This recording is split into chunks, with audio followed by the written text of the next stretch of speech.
huge opportunity to take away that high ground and try to hold on to it. They're looking healthy up until this point. Fastroki and Kylie just trying to rotate. They're the farthest team out right now. They don't have very many teams in front of them, but the ones that do, they not only have high ground, but they have that mammoth pistol, which drained Kylie's shields just like that. And it doesn't look like they have very many heals to get him back up to chip-top shape, so they're going to have to kind of think outside of the box. We know eventually a Siphon and a refresh is going to be in the back of their minds, but where are they going to be able to pick it up at?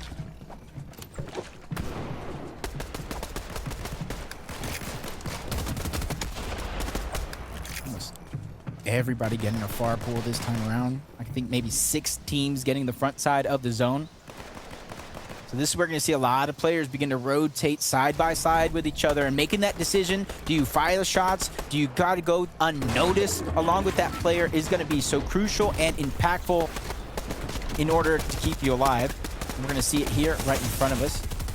Wishu and Steno just continue to rotate towards the outside of the zone. They want to go through unnoticed, but Podesai and Snazy, they're just going beeline straight towards the zone, and that's what's causing them to take so much damage. There's a lot of teams that are positioned that don't have to rotate just yet that have now made them a focus, including the ones right under Snazy, and that's why he's going up. This is a great layer change at this stage of the game, especially if it continues to go unnoticed. So punishing that zone for all those teams, especially because so many other teams are just set up perfectly to absolutely capitalize off of it. Snazy now just gonna have to run through. You see all these stairs being placed behind him, trying to block off his angles as he tops his way in.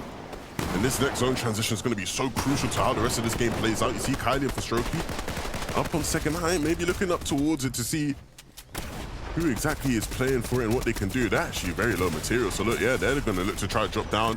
They want to find a refresh elsewhere. And it's not going to come. Fastroki a bit confused. He can't even see who's actually taking him out. Looking in all different directions. It's like he's fighting a ghost right now. And Kylie, with no materials left, really just has to hope and pray that something can fall into his path. But you can see just how tough it is. All the changes in elevation. Lucia dropping all the way down, and it's actually favorable for him. At first, it felt like a bit of a mistake. And maybe now it will feel like a mistake, because he looks like he's going right back to the lobby. Both players down.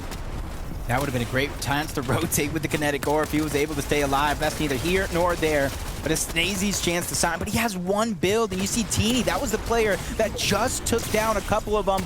That's Joe Kloss as well. They have the high ground, and if the zone continues to pull in that direction, they can solidify it by connecting, but Kylie goes down. Slove takes him out, and he gets granted almost every heal in the book. He starts off with the Slurp Juice. He has 2 med mist in his back pocket, but zone hasn't closed yet. He has to start making a way forward, or it's all for nothing. Slove creeping his way in. Asher isn't there.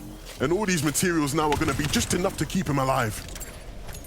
Teeny just putting that pressure there. He's just looking for any opportunity with the Mammoth, but staggering himself to the backside so no sneak attacks come through. Joe Kloss is putting the pressure there with the Flapjack. Trulix, a solo, staggering himself outside of the zone. The Menmis, it's now or never. He's trying to out-heal anybody for those placement points, and already he's going to get 2 more for his efforts. Running out of that Menmis, it's has to think about where he's going to push, where he's going to get that Siphon, and Vico and Pink might be the targets in his sight. It's not been the kind of day they will be riding home and celebrating about.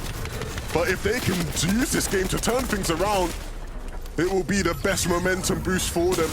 Struggling though, they can't really do much other than hit their shots now. No materials, and Teeny and Joe are not gonna let it happen. They drop down at the perfect time and pick up the win.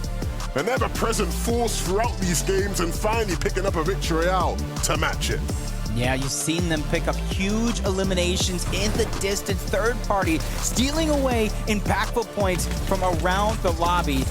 And you can see from the moment that had that high ground, they did not let it out of their sights, and dropping down at the perfect moment. They realized it was a 2v2 situation. They had the jump on their opponent, and there goes the first knock on to Vico. And from there, it was easy as can be. They saw Pink, and they caught him out in the open to get that second elimination and the VR. Yeah, Pink and Vico did incredibly well there under the circumstances, but just at the end, they didn't have enough to hold on and really make that final 2v2 something worthwhile, right? They couldn't build and protect their angles, nothing like that. it was all about Teeny and Joe dropping down at the perfect time. And a really nice win for them. Again, they've been a team that's been here. It's not like they've come from nowhere. They have been a part of all these games, and we've seen their journey throughout the day. But they finally pick up a win in a game where a lot of the people up at the top of the leaderboard didn't quite have the best games, Jacob. Yep, that means that window of opportunity to jump up as many spots as you can is going to be there. And with the first game of the half done, I'm going to go throw it over to Zeke and the game to break down that leaderboard.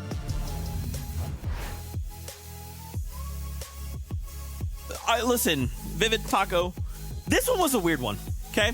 It was just chaos from beginning to end. Now, don't get me wrong, there were some really cool highlight moments. There were some crazy clutch individual solo plays. But overall, this has got to be one of the more chaotic games I feel like I've seen in EU in a while.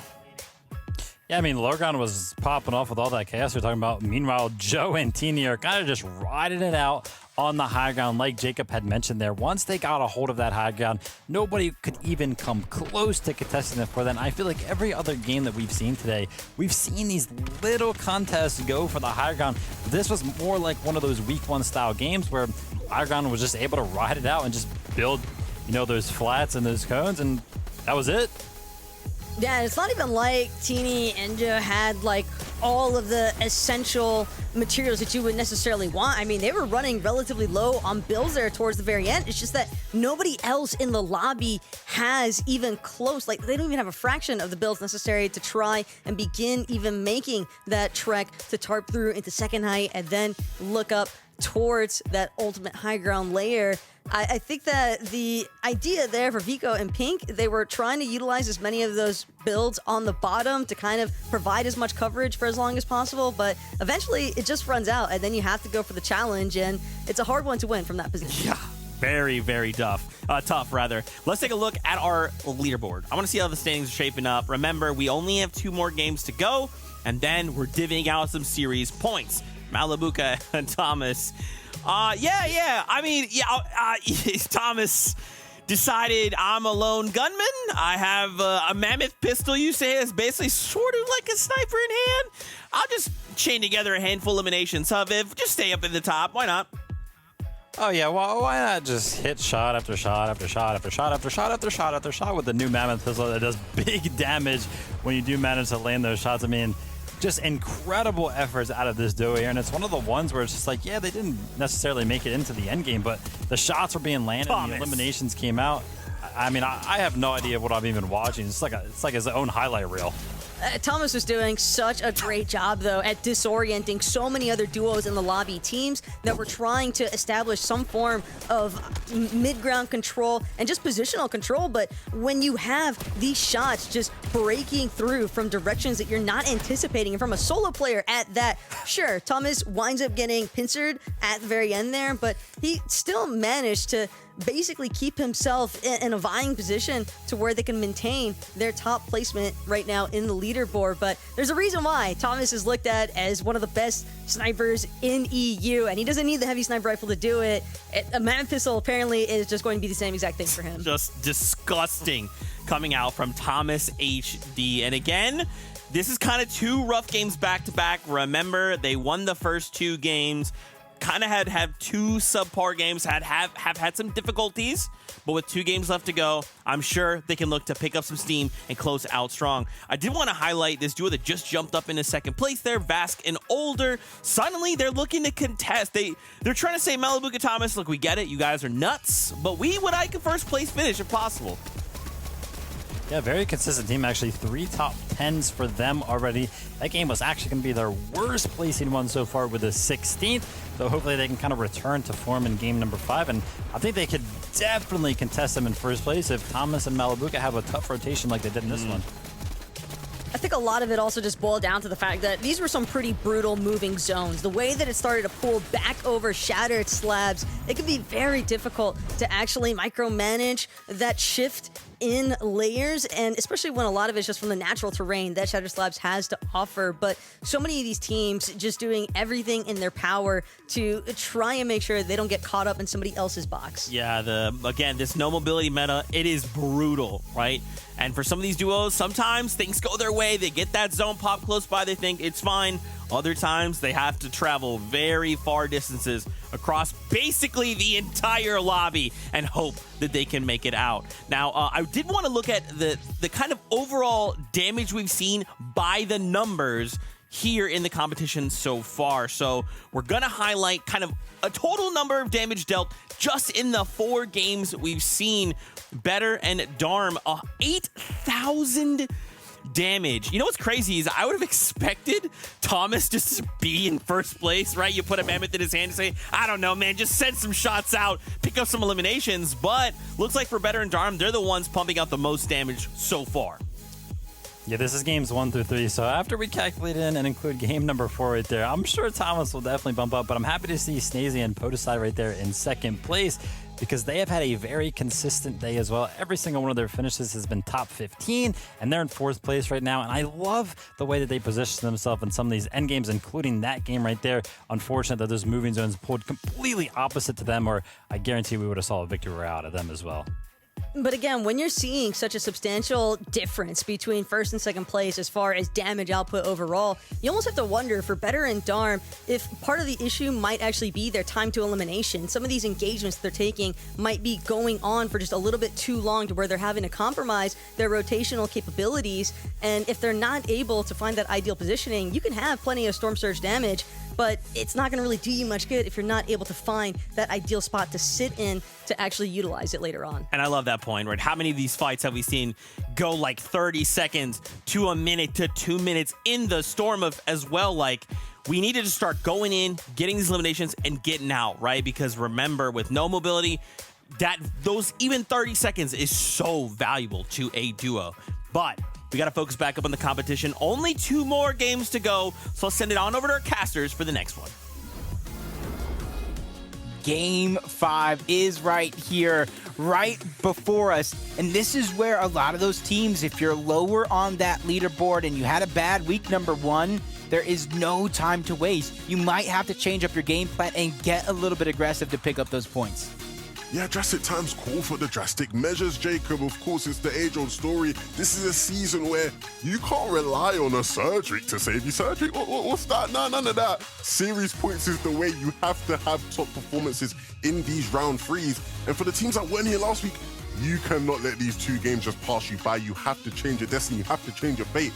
And that change starts now. Yeah, especially for the early front runners on the day from games 1 through 3, going down early, hitting some speed bumps in the road. Those are opportunities, and vital opportunities at that you need to be able to take advantage of as a team, because you don't want to sit back, look at a low point game from one of our top leaders and realize you also had one of those low point games. So with game 5 and game number 6 even around the corner, it is a must for these teams to really pick up the pace. Are there any individuals that you're looking at that need to have a big game 5?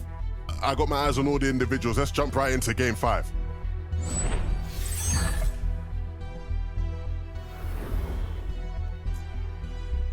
Game 5 right here. You're seeing an west to east bus path, a little bit south at that tail end, helping some of those teams get to their drop spot that much faster. But there goes Thomas and Malibuca, Heine and Mygoot yet again right out of the gates, and they get a little bit of a split. Malibuca didn't even get a gun. Thomas, he's trying to back up and hold his position because you cannot let that slurp truck go for free either. Continues, just hold on to his position, his height, while Malibuca's just hunting, but he has to go far to get any bit of weapon, which means they have to disengage. That slurp truck has gone on over. Now Thomas has to be on the hunt for shields of his own, especially if they're looking to take this fight, because Heine is stepping up to the plate. He's ready to hit it out of the park if you give him an opportunity. Yeah, they are hunting, but that might just leave a window, a gap for Malibuca to sneak in. And I think they were a bit cautious of it, so yeah, they won't continue to just run it down mid at Thomas. But it's interesting, right? It's rare that you see this fight sort of divulge into a disengage like this, especially with Malibuca and Thomas, right? They're rarely ever the guys to disengage in such a manner. That's got to be a different boost of confidence on the other side. Knowing, hey, you just backed off one of the best teams in the lobby, trying to build up that confidence, but you don't want to get too greedy. simply don't want to bite off more than you can chew, especially going up against a team like this. And that's why you're seeing the continuous disengage. Nobody really taking the bull by the horns to try to fight this right out of the gates, especially with third parties looming around every other direction.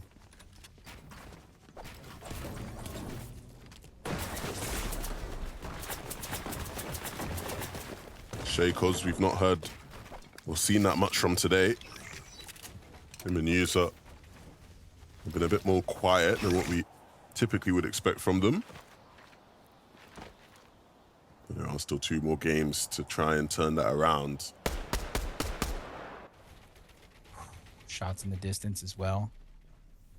User and Shakos have a decent footing here on the map, but when it comes to heals and getting themselves up into fighting shape, they need a little bit more. But luckily for them, that team that was just right around them began to disengage. Moneymaker as well, who is a solo. This is going to be a big game for some of these teams to try to put up as many points as possible. Doesn't matter how low you are on the leaderboard. Each position up that leaderboard grants you more and more series points added to your week 1 total. You add it to your week 3 total, and our top 50 teams in series points reach the grand finals.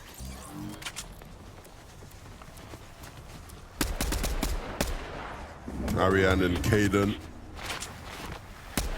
I feel like we always see them in these kind of spots, right, where they're just targeting a player and really just sort of hunting someone down. And you sort of look at it and you go, okay, that's nice, right? You guys have started off well, kicking off, and then it never turns into much more than that. One fight to the next, though. There's no more waiting around. Groves, Clownski towards the bottom. Uguay with a little bit of height. It's basically their choice if they want to continue to try to contest this. Hold them out of zone. First shot's going to be fired off. Gets denied entry. Piece control cannot go over just yet. Uguay continues to back up. Clownski and Grohl is hot on the chase. They don't want to let him go for free. Even have that potential third party closing in on the distance. Landing some shots. Uguay is going to go down, and you could see them immediately disengage as this fight ended. They just wanted damage. They didn't want to fight. They just wanted storm surge damage, and they're well on their way.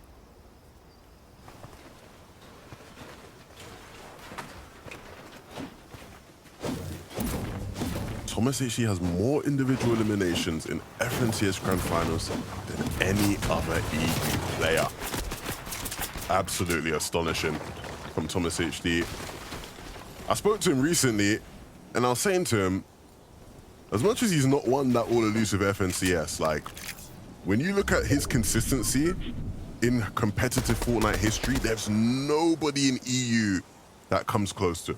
It's ridiculous. He is literally probably the only player that you could argue has been a top 10 player in every year of EU competitive Fortnite. That's impressive. You look at 2019, he was sort of in and around that area. Then after that, 2020, 21, 22, 23, it's been unprecedented level of consistency from him.